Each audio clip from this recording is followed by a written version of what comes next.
Okay guys, I'm here today with John Danaher, huge honor for me and Plácido. And guys, this week John's here filming the entire instruction for Master the Move Back Crucifix. And John, you have done the side crucifix and now the back crucifix. Yes. And the back crucifix is the traditional crucifix, right? When most people talk about the crucifix, they usually mean the back crucifix. They're both based on the same idea, the idea that when you go to grapple someone, 90% of their initial contact comes from the hands and arms.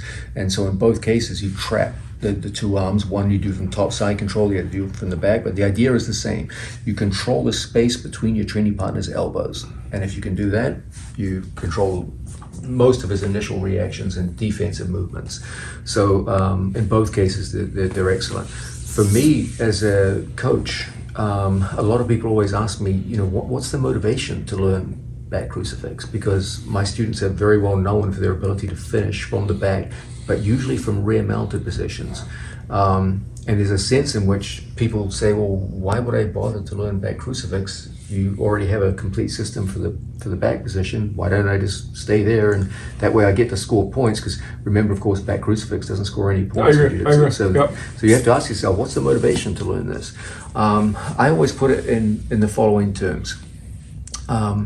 Whenever you go to attack an opponent from back crucifix, you fundamentally change the angle between you and your opponent. When you're in the rear mounted position, your two spines are lined up with each other. When you go to crucifix, you create an angular change. And that angular change has some immediate effects, the most obvious of which is that it changes the entrance angle for your strangleholds. Okay, Plácido, can I borrow your rubber? If I'm directly behind Plácido in the rear mount position, you can see that our two spines are lined up. So if we take the camera down in this direction, if I'm attacking Plácido in this position, we're head to head, and you can see what happens here. It's very easy for me, once my elbow is in position, to close the strangle and figure four my arms. The problem when you're directly behind someone is when you first go in to enter, I have to move my head away from them. That gives them opportunities to control my wrist, take the arm over the top, cause all kinds of mayhem. The first part of the strangle is the most difficult part because my spine is lined up, but the finish is easy.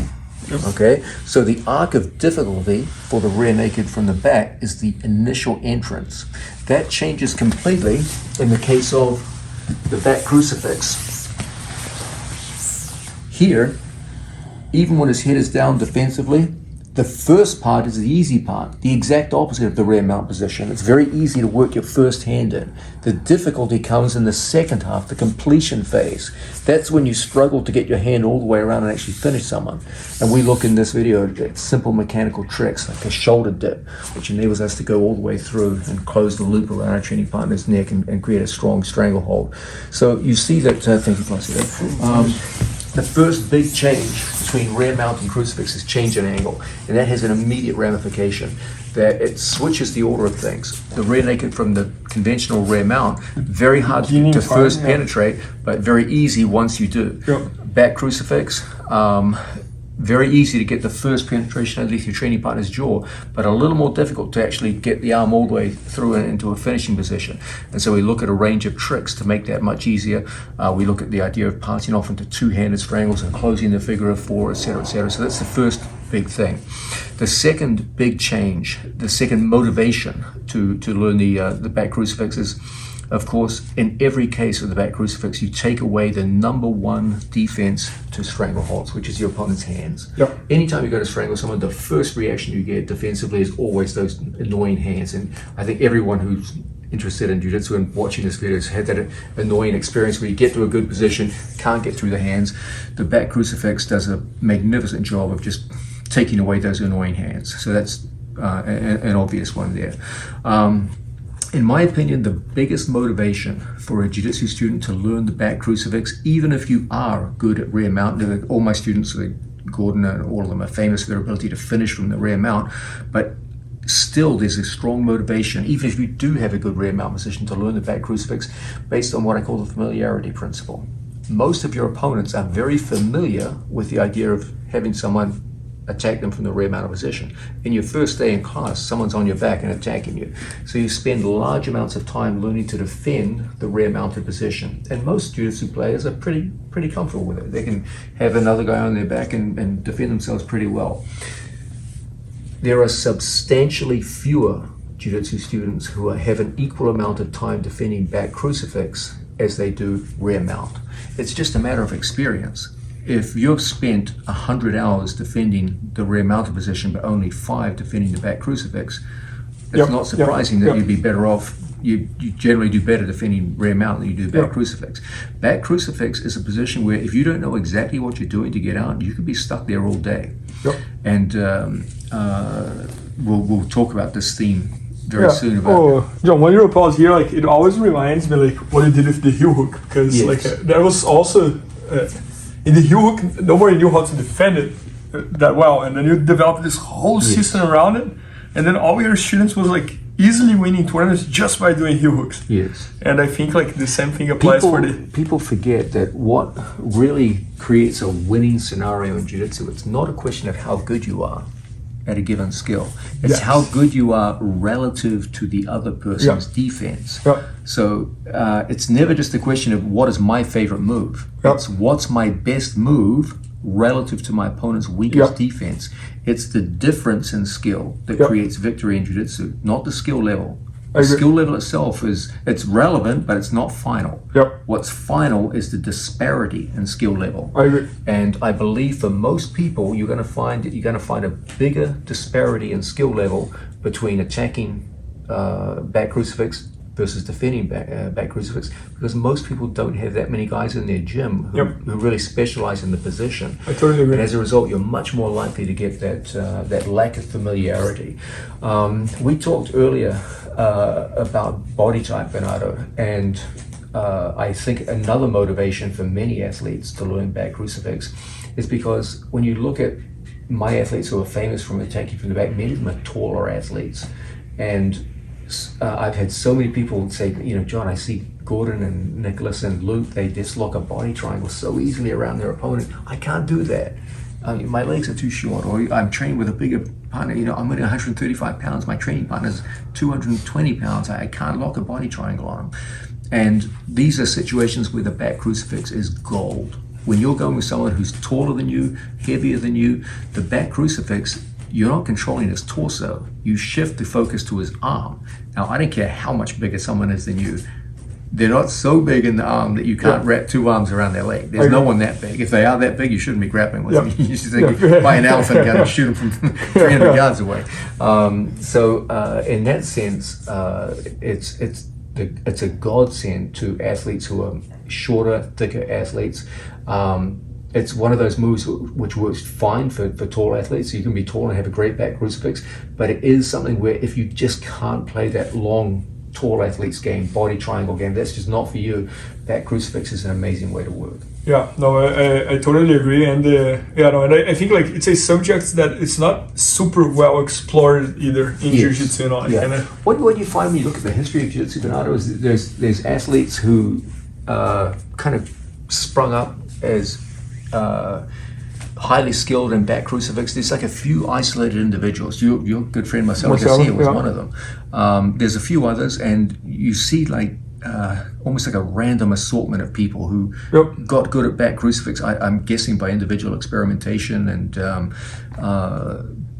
but what I want to do in this video is take away the randomness of it. So it's not just something which, like a peculiarity that this guy in a gym where no one else does back crucifixes somehow got good at a back crucifix, but rather to show that step-by-step process where anyone in any situation can get good at it just by following a program. And I think, John, at least in my opinion, I think that's what you do. Like you take those techniques and you bring the science behind it. Because many times people are really good at some technique, but struggle to explain it. They can articulate that. And just by watching you telling what Plácido should do, I was like, oh my God, how does he know all this? Because you're like, okay, now switch your foot here, now place the elbow there, now do this, now if you move here, we move there.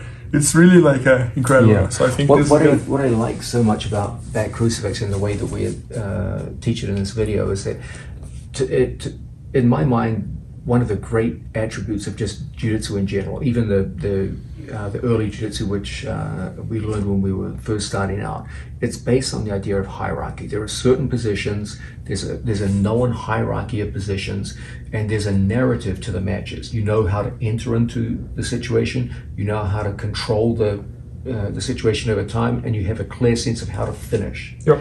Now, any aspect of jiu-jitsu where there's a clear opening game, a clear middle game, and a clear end game can be systematized. Yep. And what I try to make people believe in this video is that there are 8 fundamental steps or elements of control to the back crucifix. And there's no one element of the back crucifix game which is capable of ensuring success against any opponent. You have to have all 8 of these elements. One of those elements in particular is particularly important, and we Placido and I labeled this the 3x6 method. Placido, can I borrow your level? Whenever you go to control back crucifix, you see that almost all of the major escapes to the position involve 3 distinct strategies. Some of your opponents will bridge up aggressively into you. Yep. Okay, this creates certain kinds of problems, and we look at certain kinds of solutions. Some of your opponents will slide aggressively down and away, and this can lead, for example, Placido coming up into a defensive movement and turning out and coming up on top of him. And a third kind of movement, also very popular, is for Placido to break the grips, connect his hands, and then from here turn up into an opponent in positions like so. Yep. And then from here he can rip his arm out and pull away. Okay, so almost all of the major defenses to crucifix are based on those 3 strategies. And if you look at all the best escapes to a back crucifix, it's usually the result of following one of those 3 strategies. You're either going to bridge up aggressively on top of your opponent, you're going to connect your hands and come up on top of your opponent, or you're going to slide down the body and move left or right to free your arm and escape. So those are the 3 key strategies that an opponent can employ against you. And what those 3 strategies do is when we're locked on our opponent's back, they take you through a mill of 6 possible positions.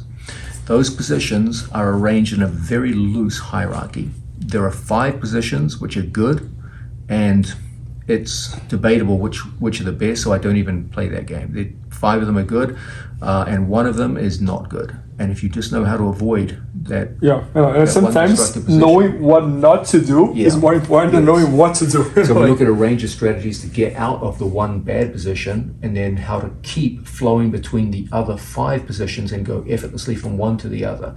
And this creates a sense in which you can control an opponent over time and start seeing the back crucifix not as kind of a spontaneous effort to, as it were, get away from failures of the rear mount, but as a position in and of itself that you might choose over the rear mount because it has a similar kind of positional hierarchy to the rest of jiu-jitsu. And the big effort in this video is to show what this hierarchy is, how we can avoid the one potentially hazardous position and maintain the other 5 positions over time and get through to a successful finish.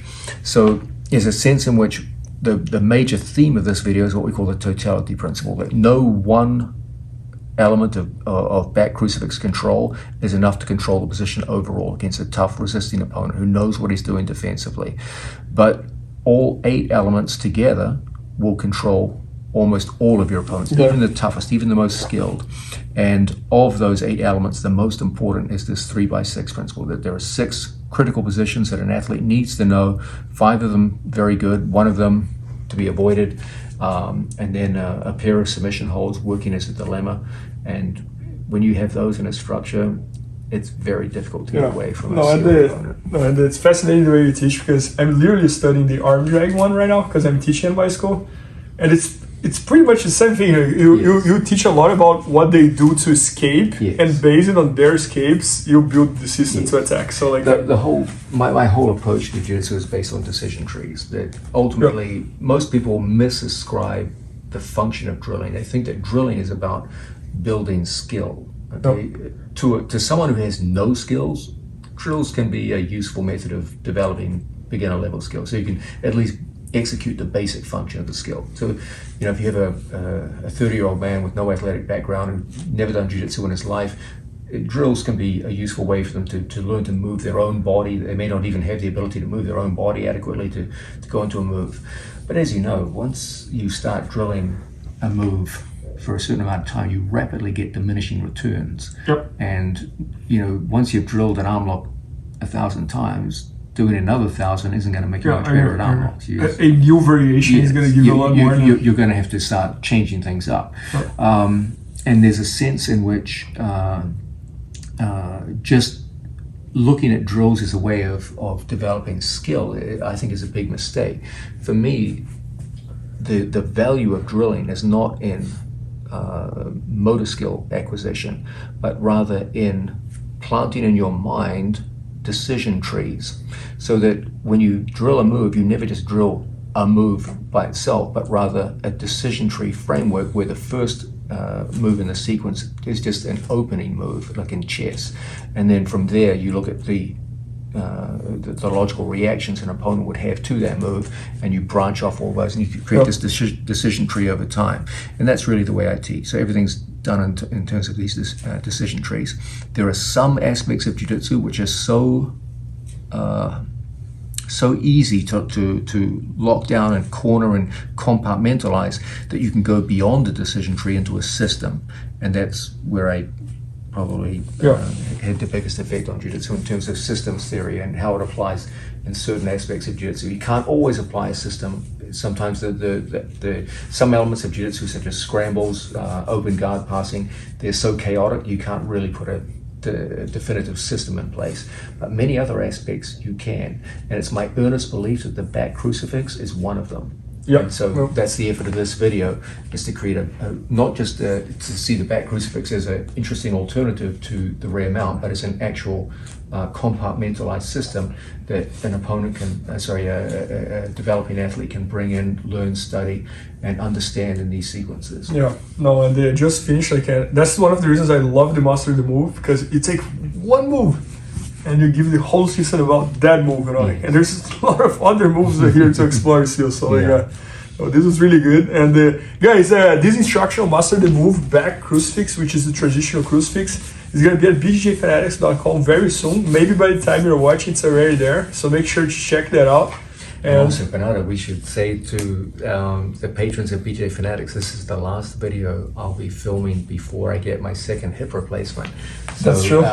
So I might be out of action for a while. So, this is Monday. You're having your hip surgery next Monday, right? May 5th, right? And in about 4 or 5 days, I'll get my second hip replacement. So there's some doubt as to what will be happening after this. It depends on how the surgery goes, basically. The good news is that you're going to keep Placido alive in case if you get on move. If I shave my head, you can do it. You can do it. Absolutely. Yeah. Give me the best New Zealand accent. Say g'day, mate. Just g'day, by watching, crikey. He's an Australian, my God. But just today, Placido was doing a move, and you were telling him what to do, and it was fascinating to watch. Just because you can guide him, and you guide so well. And Placido also knows, so it's really incredible. What we might have to do, Bernardo, and I don't know if people are interested in this, for about 6 months I won't be able to demonstrate moves. We basically, Bernardo and I were talking about this last night, we have an alternative where we could continue the Master the Move series, where I'll have Placido and an assistant, and I will just coach from the sidelines. And the other alternative is to put out a coaching video, because I can't physically demonstrate a move. So instead I was thinking about, okay, well, what's the process of coaching jiu-jitsu, and maybe you could go to the Facebook page and talk to them and see which one I'm never sure if people will be interested in that or not, because most people buy videos because they want to learn a technique. I'm not sure if I'm biased, but the whole idea of coaching the system, I was like, oh my God, this was really good. And then your philosophy on how you teach, even though the people have watched a lot of instructions, what you were telling me yesterday in the dinner, I was like, I'm buying, but we can also ask I'm just not sure because most people have a very set idea of that. Show me some technique. And I'm not sure if a coaching video would be popular or not. But something to think about. We could ask the people on Facebook. We will do that. But guys, make sure to check it out. So Master the Move back attack crucifix, which is the traditional crucifix. It's gonna be at BJJFanatics.com very soon. By the time you're watching, maybe it's already there, so make sure to check that out. And thanks so much, John. Appreciate it. Thank you. Thank you, Professor. Thanks, Placido. Thank you, Bernardo. Please help me out to grow my YouTube channel. Just click subscribe. And to watch more videos, just click under see more videos. I hope you enjoyed. BJJFanatics.com. Use the promo code YouTubeFaria to get 10% off any instructional video. Improve your jiu-jitsu faster.